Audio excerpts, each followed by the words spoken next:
안녕하세요. 역상남, 역대상을 읽어주는 남자. 자, 이 시간에는 새로운 책으로 들어왔기 때문에 전체 개관과 족보를 다루고 있는 9장까지 내용을 살펴보도록 하겠습니다. 여러분, 역대상은 크게 세 부분으로 나눠져요. 1장부터 9장까지는 족보, 그리고 10장부터 20장까지는 다윗 이야기, 그리고 21장부터 29장까지는 성전 건축 준비입니다. 자, 그런데 역대 하의 내용을 살펴보면 또 의미가 있어요. 크게 두 부분으로 나눠지는데요. 1장부터 9장까지는 솔로몬의 성전 건축, 그리고 10장부터 36장까지는 분열 왕국 때 남쪽 유다의 르호보암부터 시드기야까지의 왕들의 이야기입니다. 자, 그러니까 이 구조만 보더라도 역대상하의 가장 센터, 한 복판을 차지하고 있는 게 뭐죠? 예, 바로 성전입니다. 자, 또 하나 여기 한번 보세요. 자, 1장부터 9장까지가 족보예요. 그리고 10장은 사울 이야기가 나오는데 그 사울 이야기는 실패한 왕이고 다윗의 배경으로서 등장합니다.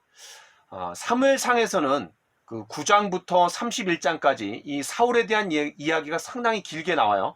그러나 이 역대 상하에서는 누가 중심이냐면 다윗과 솔로몬입니다. 그 중에서도 다윗이에요. 자, 그래서 10장은 다윗이 등장하는 배경으로서 사울이 등장하고, 그 다음에 이제 11장, 12장이 다윗 왕국을 이야기합니다. 자, 그 다음에 13장에서는 법궤를 들여오려고 하는데 이제 실패해요. 그 다음에 14장에서는 다시 다윗 왕국의 이야기를 좀 전개해 나갑니다. 그러다가 15장부터 17장까지는 그 실패했던 법궤를 들여오고 예루살렘 성에다가 이제 안치하죠. 자, 그러면서 사무엘하 7장에 나오는 다윗 왕조에 대한 언약이 바로 17장에 나옵니다. 자, 그 다음에 18장부터 20장까지는 다시 다윗 왕국에 대한 이야기예요. 그 다음에 이제 21장부터 29장까지가 성전 건축 준비의 과정들을 다뤄요. 자, 그러면 다윗 왕국 성전, 다윗 왕국 성전, 다윗 왕국 성전.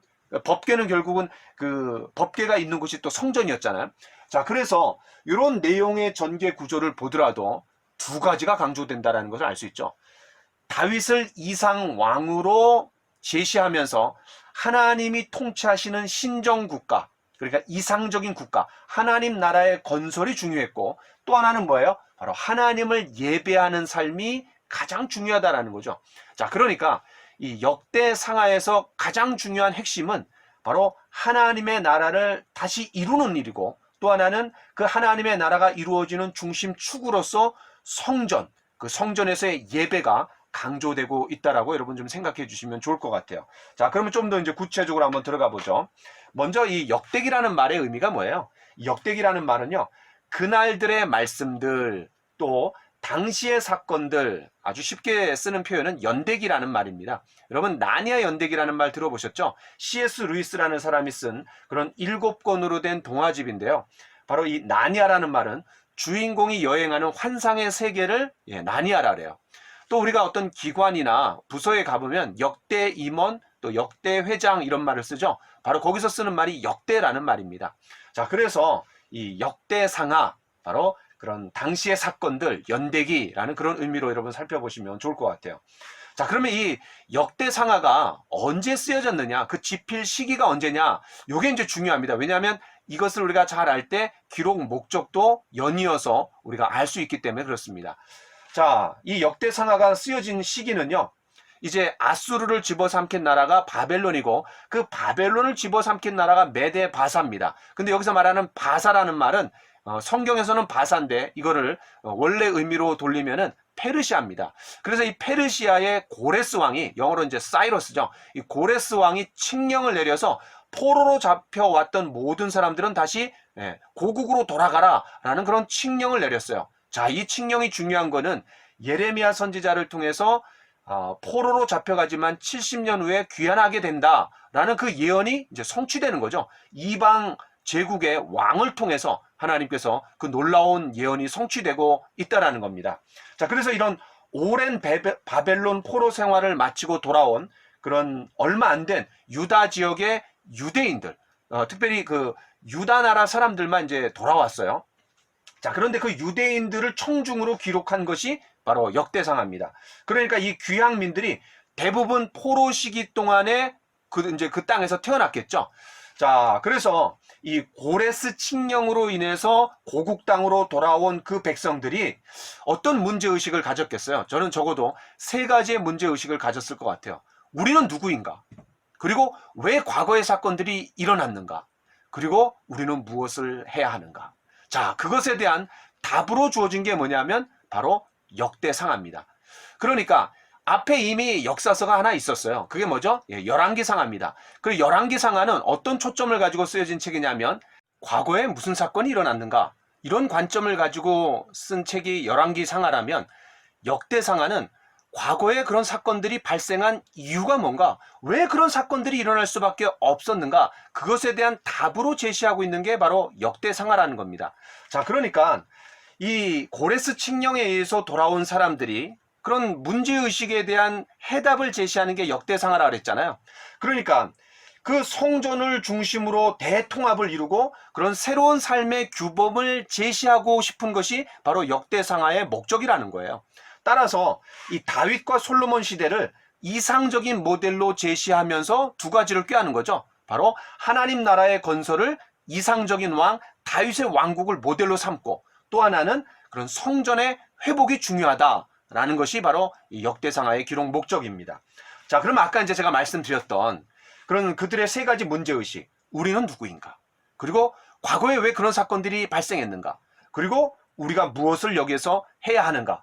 바로 이런 강제 이주를 경험했던 사람들이 우리가 과거와 어떻게 관련되는가를 그런 해결해 주기 위해서 족보를 제시하는 거죠. 이 족보만큼 거기에 대한 답을 제시하는데 효과적인 도구가 뭐가 있겠어요. 자, 그래서 이제 몇 가지 우리가 좀 특징들을 살펴보면서 마무리하도록 하겠습니다. 자, 첫 번째는 뭐냐면 이 역대상이 족보를 아담으로부터 시작한다라는 거예요. 자, 먼저 여러분 족보로 시작하는 두 책이 성경에 있습니다. 뭐죠? 마태복음과 역대상입니다. 이 두 가지 책이 우리에게 얼마나 좌절감을 주고 또 실패감을 안겨주고 성경 읽기에 대한 난공불락처럼 여겨지는 거죠.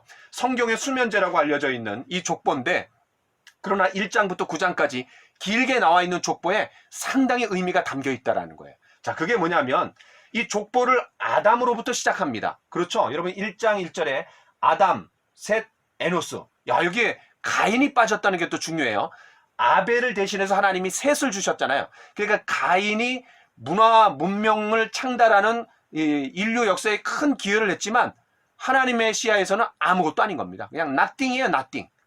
그런데 그 셋 이후의 조상, 그 사람들은 누가 누구를 낳고 얼마 동안 살고 하나님과 동행하다가 뭐 죽었고 뭐 낳고 죽고 낳고 이런 얘기예요. 그런데 바로 이 셋의 후손들, 다시 말해서 아벨 계열의 사람들이 하나님의 사람들이고, 그 다음에 가인 계열의 사람들은 하나님의 관심에 전혀 없는 그런 사람들이라는 걸 우리가 좀 알 수 있어요. 자, 지금 약간 이제 삼천포로 빠졌는데, 첫 번째 특징이 뭐냐면 그 족보를 아담으로부터 시작한다라는 거예요. 자, 여기에 우리가 뭐 어떤 의미가 있어요? 하나님의 백성이 아브라함이 살았던 우르나 또 출애굽해서 율법을 수여받은 시내산이 아니라 에덴에서 시작했다라는 거죠. 바로 창조 때부터 우리가 선민으로 부름받았던 그런 대단한 민족이다라는 것을 이 족보를 통해서 보여주고 싶었던 거예요. 저는 그 최씨입니다.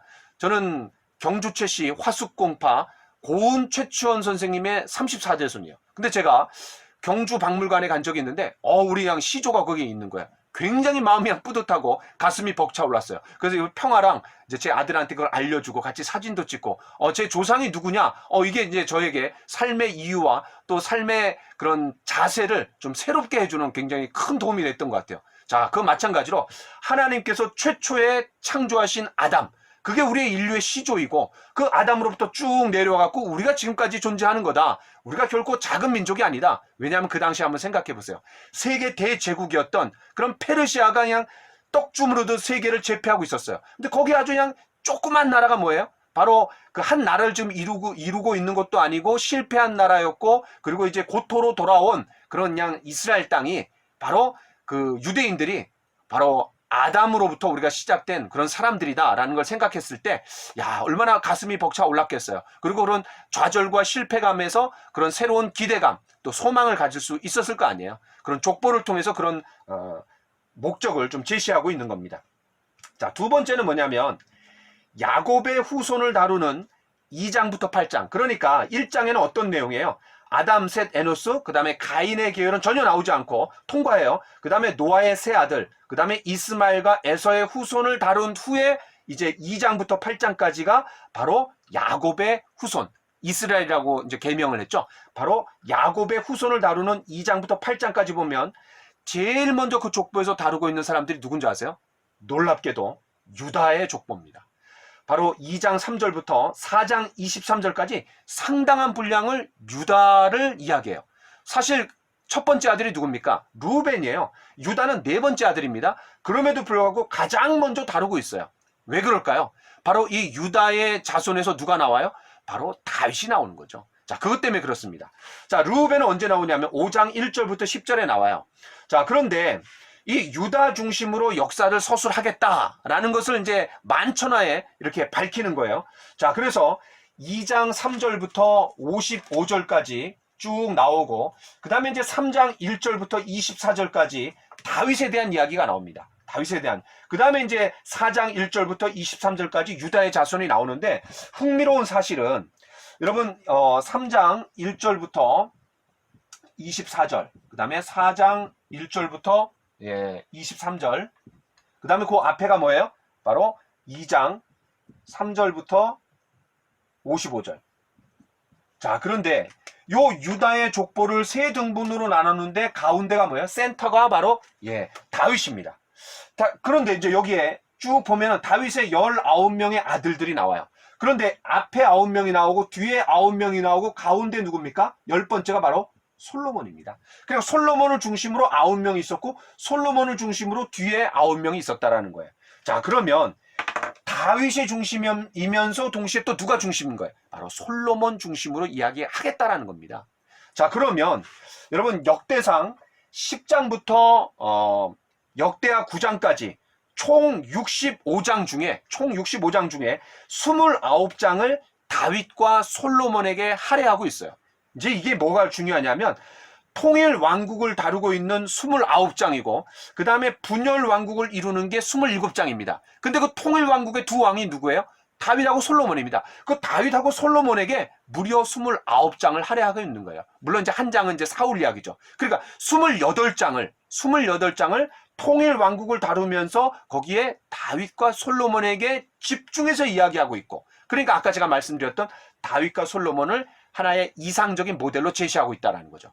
그런데 이 분열 왕국을 다루고 있는, 다시 말해서 역대하 11장부터 36장까지 27장은 그 르호보암부터 시드기야까지 얼마나 많은 왕이 있어요. 무려 20명의 왕이 있는데 그거는 27장밖에 할애하지 않습니다. 그러니까 거의 비슷한데 한 장이 더 많은 게 뭐예요? 바로 통일 왕국의 다윗과 솔로몬을 다루고 있는 내용이라는 거죠. 자, 그래서 유다를 제일 먼저 제시하고 있다는 게 중요하고, 왜냐하면 유다를 중심으로 나라가 이루어지는 거잖아요. 남쪽 유다 나라가 정통이잖아요. 그러니까 유다와 베냐민, 그렇죠? 그래서 유다를 중심으로 얘기하고 있고, 그 유다 중에서도 특별히 그 다윗 아들 중에서도 솔로몬, 여기에 집중하겠다라고 하는 의도가 다분히 여기 깔려 있다라는 거죠. 이런 거를 이제 숨은 그림 찾기처럼 딱 잡아낼 수 있어야 됩니다.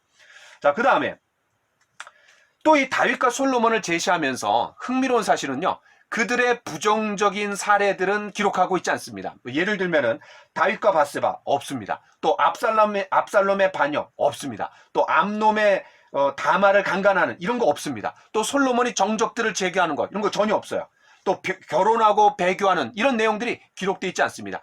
아주 좋은 내용들만 선별해갖고 제시하고 있는 거예요. 왜냐하면 이상적인 모델을, 그런 강제 이주를 끝낸 포로 귀환한 사람들에게 척박한 땅에 와갖고 제일 먼저 성전을 완성하고 그리고 다시 하나님의 나라를 이루어야 된다라는 그런 열정을 갖고 있는 사람들에게 뭔가 모델을 제시하고 싶은 거잖아요. 근데 굳이 부정적인 얘기들을 할 필요가 없는 거죠. 자, 그러나 인구조사, 다윗이 인구조사한 내용이 사무엘하 24장에 나와요. 근데 그 인구조사한 건 포함시킵니다. 왜 그럴까요? 바로 성전과 연관되기 때문에 그렇죠. 바로 인구조사로 인해서 하나님의 재앙과 심판을 받을 때 그게 해결된 게 뭐냐면 아라우나의 타작마당에서 제사를 드림으로 말미암아 이제 그 재앙이 끝나고 거기가 모리아산이고 거기다가 예루살렘 성전을 짓는 거잖아요. 그러니까 요 사건은 기록이 돼 있습니다. 자, 그런 배경을 여러분 이해해 주시면 좋을 것 같아요.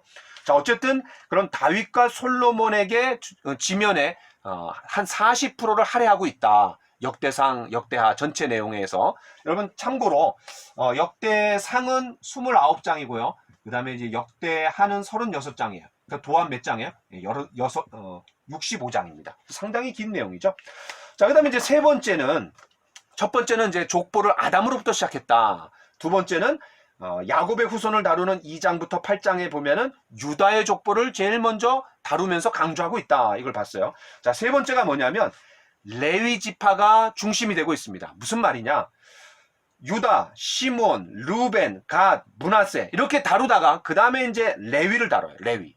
그 다음에 이사갈, 베냐민, 납달리, 므낫세, 에브라임, 아셀, 베냐민 이렇게 다뤄요. 자, 그러니까 이 12지파를 다루면서 물론 이제 여기에 두 지파는 좀 빠져 있습니다. 어쨌든 이제 12지파에 해당되는 사람들을 다루고 있으면서 가운데에다가 뭐를 두고 있냐면 레위 지파를 다루고 있다라는 거예요. 자, 이게 또 뭐를 강조하는 거예요? 바로 하나님 나라의 건설은 그 모델이 다윗과 솔로몬이지만 그 하나님 나라의 건설의 가장 핵심이 뭐냐? 바로 하나님을 예배하는 성전이라는 거죠. 그러면 그 성전에서 일하고 있는 또 그 성전을 중심으로 활동하는 사람들이 누구예요? 바로 제사장과 레위 지파 사람들이죠. 바로 그들이 중요하다는 것을 은근히 여기서 강조하고 있는 겁니다. 자, 그래서 이 다윗 이야기의 절반 이상과 또 솔로몬 이야기의 3분의 2 이상을 성전 건축과 봉헌에 할애한다 그랬잖아요. 바로 거기에 이 성전은 하나님의 백성의 심장 역할을 하는데 거기서 일하는 사람들이 누구냐? 중심 역할을 하는 사람들이 누구냐? 바로 레위인들이라는 겁니다. 그래서 레위인들에 대한 족보에 차지하고 있는 비율이 크다. 또 중심부를 차지하고 있다. 요거를 여러분 눈여겨보시면 좋을 것 같습니다. 자, 그 다음에 이제 네 번째는 뭐냐면 베냐민 지파를 2번이나 소개한다라는 거예요. 아니, 다른 지파들은 한 번 소개하는데 베냐민 지파는 2번 소개합니다. 자, 7장 6절부터 12절. 7장 6절부터 12절에 보면은 베냐민 자손이 나오고요. 그 다음에 8장 1절부터 40절까지 또 길게 또 베냐민 지파를 이야기합니다. 이게 왜 그래요? 남쪽 유다 나라가 2개 지파로 구성되어 있죠. 바로 유다 지파와 베냐민 지파로 구성되어 있다는 거죠. 또 하나는 결국 유다로부터 시작해갖고 이 베냐민으로 마무리되는 구조가 이 전체 이 족보를 마무리하는 그런 어떤 구조라는 걸 우리가 좀 또 생각해 볼 수 있습니다. 자, 이제 마지막 5번째는 아까 말씀드렸는데, 자, 11장부터 29장까지 10장은 아까 사울이 나오는데 그 사울은 다윗을 위한 하나의 배경 정도로서 제시하고 있다라고 그랬어요. 사무엘상에서는 9장부터 31장까지 상당히 긴 방대한 양을 할애하고 있는데 역대상에서는 이 사울이 중요하지 않아요. 다윗이 중요하기 때문에 다윗이 등장하기 위한 배경으로서 실패한 왕, 그게 이제 사울이다. 그러면서 이제 사울에 대한 이야기가 나와요. 그리고 이제 9장이 뭐냐면 9장은 그 포로 귀환한 사람들의 명단이 나와요. 자, 2장부터 8장까지는 이스라엘의 야곱의 후손들을 다루고 있고 9장에서는 포로 귀환한 사람들이고 그 다음에 10장에서는 실패한 왕 사울을 다루고 있고 그 다음에 이제 11장부터 29장까지가 쭉 이런 식으로 반복이 되는데 교차하면서 이런 반복되는 내용을 보면은 하나님 나라를 건설하는 게 중요하고 하나님을 예배하는 성전이 중요하구나 라는 것을 우리가 좀 생각해 볼 수 있습니다. 자, 여러분, 이제 우리가 1장부터 9장까지 족보가 담겨져 있는데 오늘 우리가 개관과 족보를 좀 살펴봤어요. 근데 이 족보가 그냥 의미 없이 우리에게 현기증을 불러일으키고 성경 읽기를 좀 방해하는 그런 장애물이 아니라 여기에 상당한 의도가 깔려 있다라는 거. 그런 내용들을 여러분 좀 보시고 그런 구조들을 파악하시면은 이 족보를 좀 뛰어넘을 수 있는 우리가 잘 통과할 수 있는 그런 다리 역할을 좀 할 수 있을 것 같습니다. 자, 여기까지 하겠습니다. 감사합니다.